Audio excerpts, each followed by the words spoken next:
आज बात की अपन बात करेंगे पार्ट 3 की, यानी हड़प्पा सभ्यता के पार्ट 3 की बात करेंगे, यानी गोमल घाटी।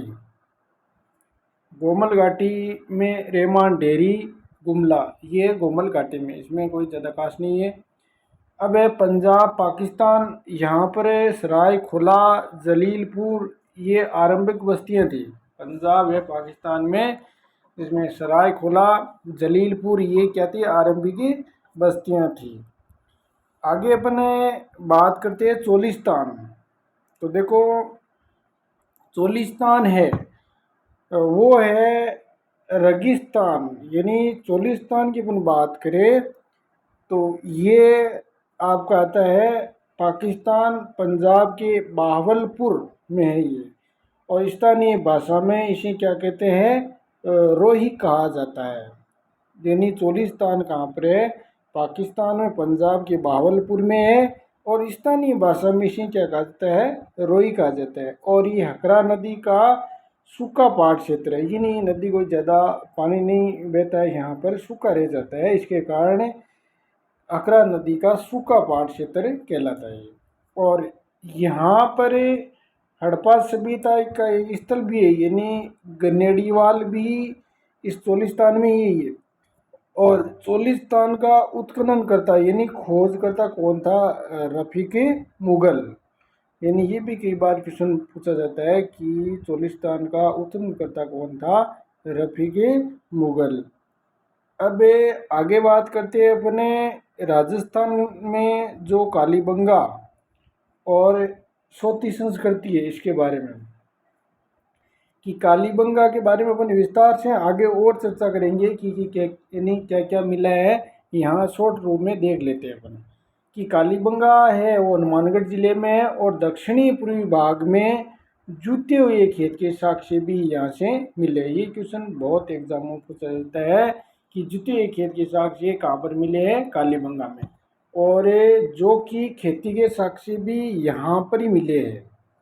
अब देखो, यहाँ पर दुर्गीकरण भी किया गया है और भूकंप के साक्ष्य भी यहाँ पर मिले गए। ये भी इम्पोर्टेंट है कि भूकंप के साक्ष्य कालीबंगा में मिले हैं। और ये प्राक हड़प्पा काल के, यानी शुरुआती जो हड़प्पा सभ्यता है प्राक हड़प्पा काल के ये है।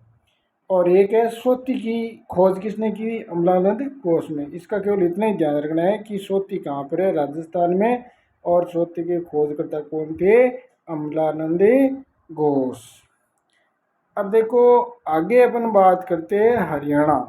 तो हरियाणा में राखी गढ़ी है, बनावली है, कुणाल है, बालू है, भीमराना है, सीसवाल है, ये कहाँ पर है, हरियाणा में।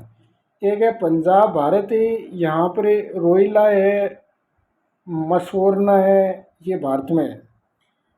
अब देखो, एक क्वेश्चन बहुत बार पूछा जाता है कि प्राग हड़प्पा में इंटू का अनुपात कितना था। तो प्राग हड़प्पा सभ्यता में इंटू का अनुपात 3:2:1 था। ये भी आपको ध्यान में रखना है। अब देखो, आगे अपने बात करते हैं परिपक्व हड़प्पा सभ्यता। ये 2600 से लेकर कहाँ तक थी, 1900 के बीच थी। अब देखो, अपने बात करेंगे कि ये जो है सबसे पहले हड़प्पा। तो हड़प्पा में क्या क्या मिलेंगे, यानी क्या क्या मिला है उसके बारे में विस्तार से पढ़ते हैं कि हड़प्पा कहाँ पर स्थित है। तो हड़प्पा अगर बात करें तो पाकिस्तान के पंजाब प्रांत में है सबसे पहले तो। और ज़िले का नाम पूछा जाए तो मोंटगोमरी ज़िला, वर्तमान ज़िला साहिवाल ज़िला है। और किस नदी पर है हड़प्पा, रावी नदी पर है, बाह्य तट पर स्थित है ये। यानी हड़प्पा है पाकिस्तान के पंजाब प्रांत, पुराने मोंटगोमरी ज़िले, वर्तमान साहिवाल ज़िले में रावी नदी के तट पर स्थित है। और हड़प्पा के टीले की सबसे पहले जानकारी चार्ल्स मेसन ने 1826 में दी थी। ये भी क्वेश्चन बहुत बार पूछा गया है कि हड़प्पा के टीले की सबसे पहले जानकारी किसने दी, चार्ल्स मेसन ने दी थी। कब दी थी, 1826 में दी थी। अब देखो आगे अपने बात करते हैं कि हड़प्पा का सर्वेक्षण उत्खनन करता कौन था। तो ये था दयाराम साहनी। उसने उत्खनन कब किया? 1921 में किया था।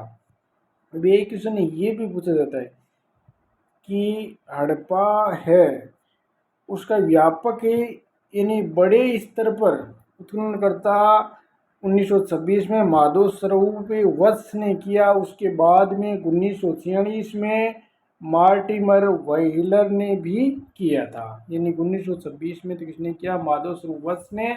और फिर आगे किसने किया था? 1946 में मार्टिमर व्हीलर ने किया। अब देखो हड़प्पा जो है उसका तोड़ द्वार नगर है और अर्ध औद्योगिक नगर भी कहा जाता है। यानी हड़प्पा को तोड़ द्वार नगर भी कहा जाता है और अर्ध औद्योगिक नगर यानी पूरी तरीके से औद्योगिक नहीं, यानी आधा। हड़प्पा के दो टीलों में यानी पूर्वी टीले को नगर टीला भी कहा जाता है। पूर्वी टीले को क्या कहा जाता है? यानी नगर टीला। और पश्चिमी टीले को क्या कहा जाता है? ध्रुव टीला कहा जाता है। क्योंकि पश्चिम में उच्च वर्ग के लोग रहते थे जैसे राजा महाराजा की तरह। तो पूर्वी टीले को क्या कहा जाता है? नगर टीला। और पश्चिमी टीले को ध्रुव टीला कहा जाता है। ध्रुव टीले को व्हीलर ने माउंट एबी की संख्या दी। ये बहुत इंपॉर्टेंट है कि ध्रुव टीले को व्हीलर ने माउंट एबी की संख्या दी। और हड़प्पा के दक्षिणी क्षेत्र में एक कब्रिस्तान मिला है। क्या मिला है?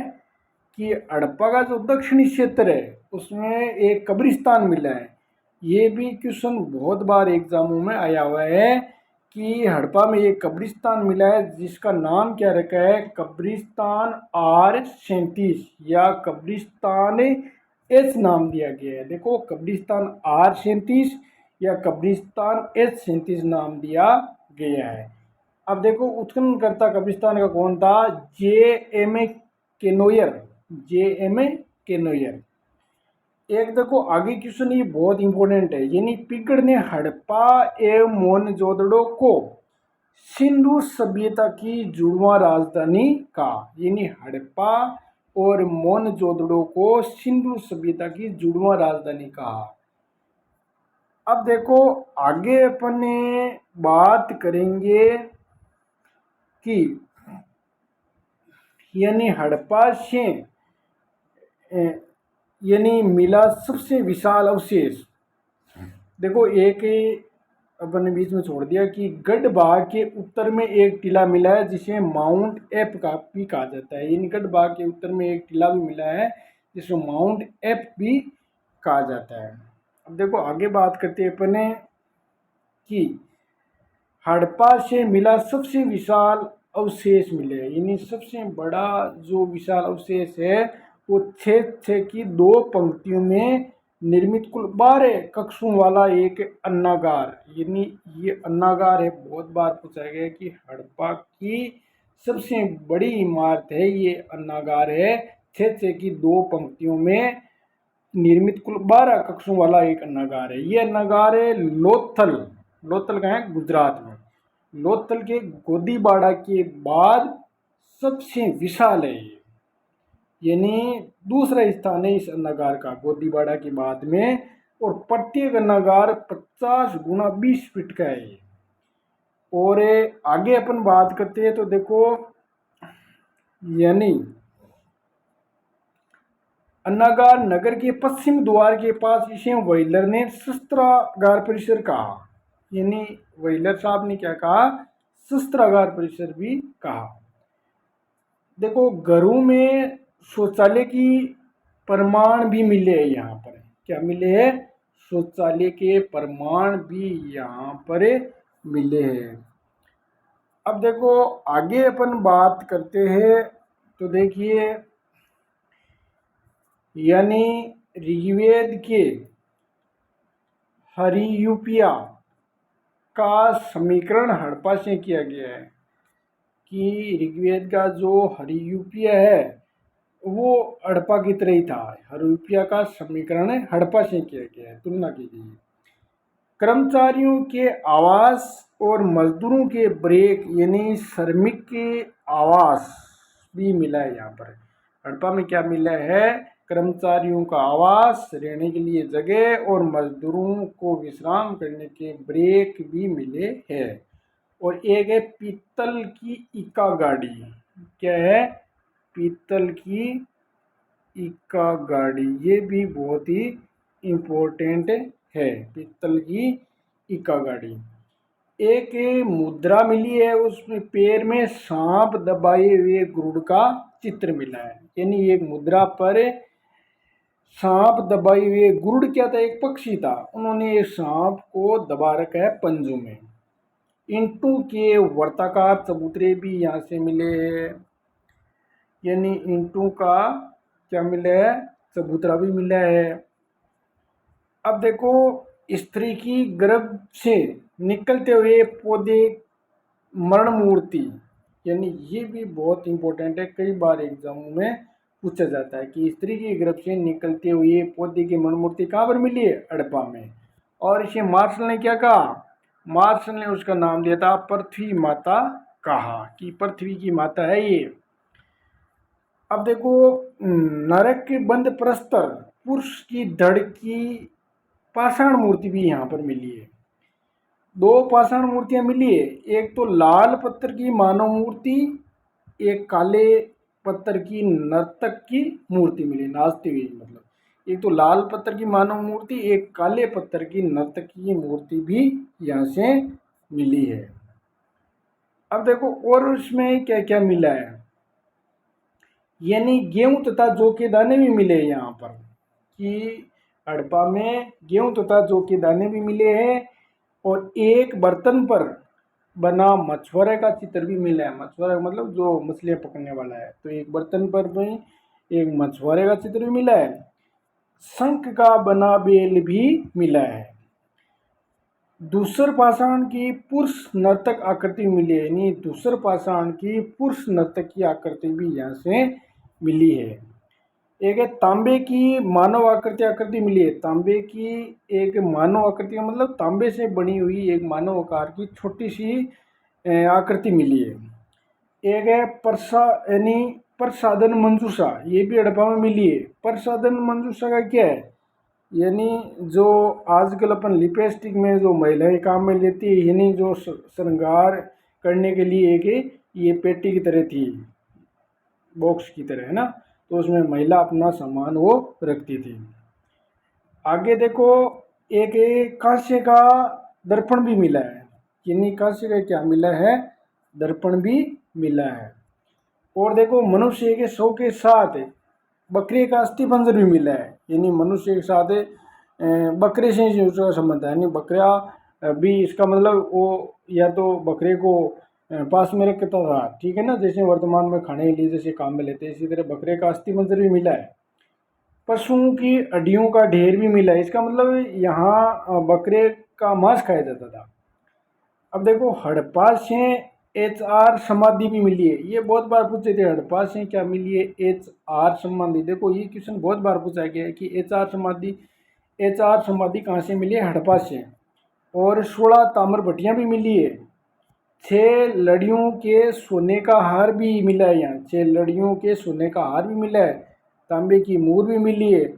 5 तांबे के, यानी कट जो है, यानी 5 तांबे के क्या है, यानी जो अपन बात करते हैं कि यानी 5 तांबे के कटार भी यहाँ से मिले हैं।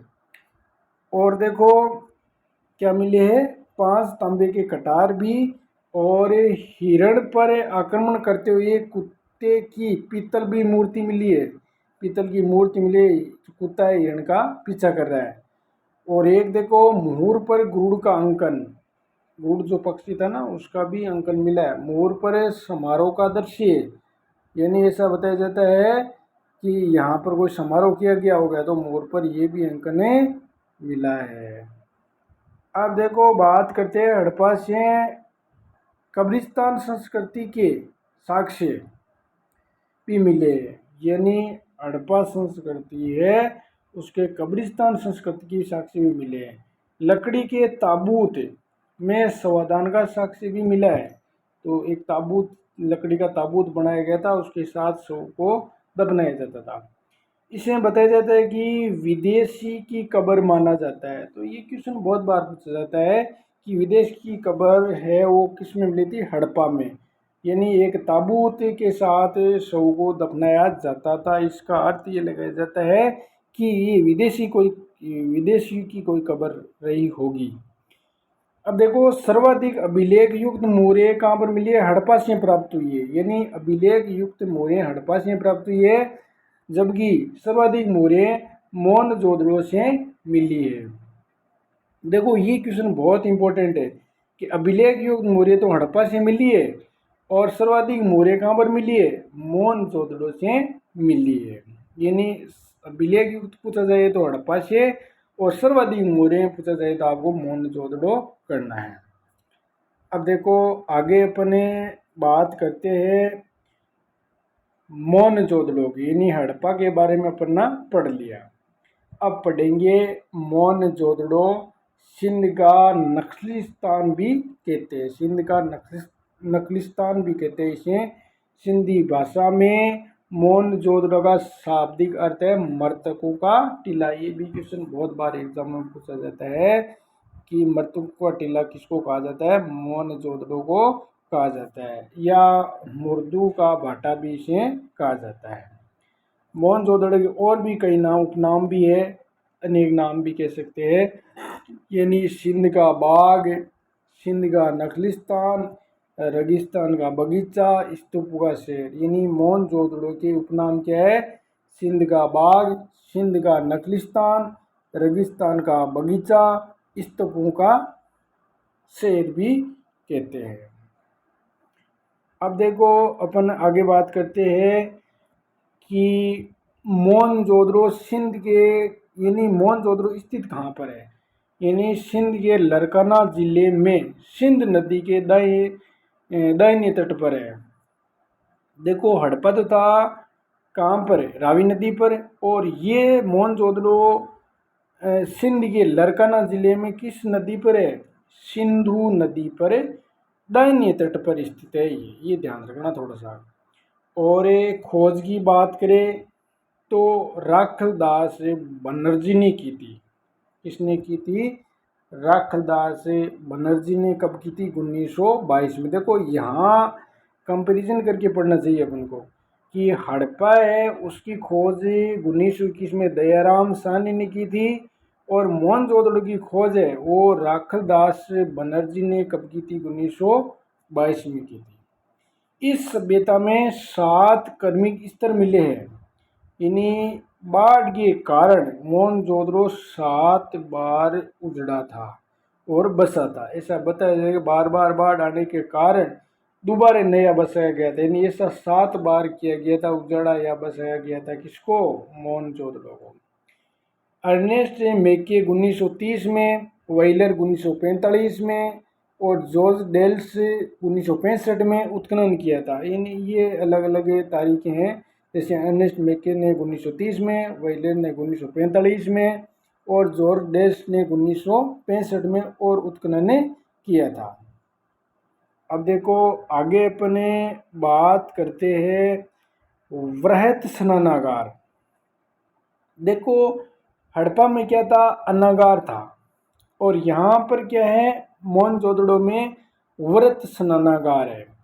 यानी ये सार्वजनिक स्थल, यानी सार्वजनिक स्थल विशाल स्नानागार है। और यानी सभी ऐसा बताया जाता है कि ये स्नान करने के लिए यानी सभी का स्थल था। ये स्नानागार किले या दुर्ग के टीले में है ये। और स्नानागार के उत्तर एवं दक्षिण में पार्श्व तालाब में उतरने हेतु, यानी स्नानागार में के उत्तर और दक्षिण पार्श्व तालाब में उतरने हेतु 9 सीढ़ियाँ थी। तो 9 सीढ़ियाँ बनी हुई थी। ये स्नानागार धार्मिक उद्देश्यों के लिए स्नान हेतु बनाया गया था। धार्मिक उद्देश्यों के लिए स्नानागार बनाया गया था। अब देखो, इसकी अपन बात करते हैं तो यानी कि लंबाई बहुत बार पूछी जाती है स्नानागार की कि इस लंबाई तो 39 फीट लंबा और चौड़ाई था आपका 23 फीट और घेरा कितना था, ये 8 फीट घेरा था। और धार्मिक उद्देश्यों के लिए यहाँ पर स्नान किया जाता था। और ये मोहनजोदड़ो का सबसे बड़ा जो स्थल था ये नहीं स्नानागार। और हड़प्पा का क्या था, अन्नागार था। ये थोड़ा सा आपको ध्यान में रखना है। अब मित्रों एक बार ये पार्ट 3 पूरा हो गया है। आगे अपने एक बार 16 जून को नेट है, तो इसलिए नेट के जितने भी पेपर है वो पुराने अपन हल कर लेते हैं। इसके बाद में पार्ट 4 डालेंगे। तो धन्यवाद मित्रों। जय हिंद, जय भारत और धन्यवाद।